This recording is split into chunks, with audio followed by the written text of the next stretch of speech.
This is a demonstration of a potassium mercury iodide barometer. To make a potassium mercury iodide barometer, the liquid is poured into a long glass tube.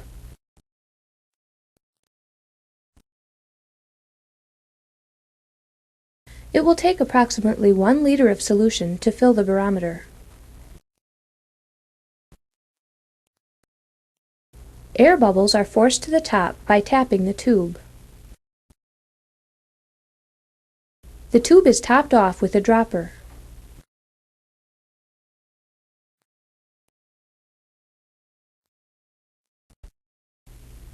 A rubber stopper is placed at the end of the filled tube,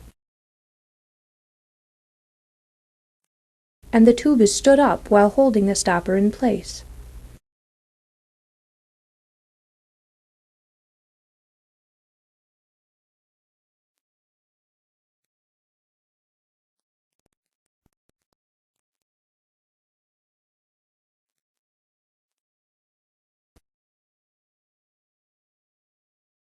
Additional potassium mercury iodide is added to a dish at the bottom until the opening of the tube is under the level of the solution.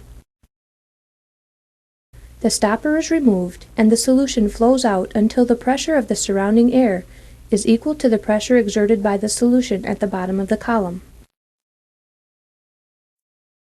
This barometer is about 11 feet tall.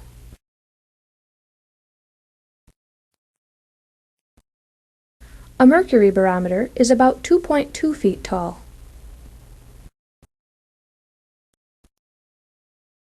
This container of mercury weighs about 300 grams.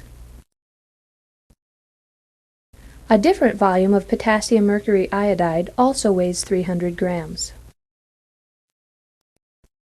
It has a different density and can be used to make an 11 or 12 foot barometer.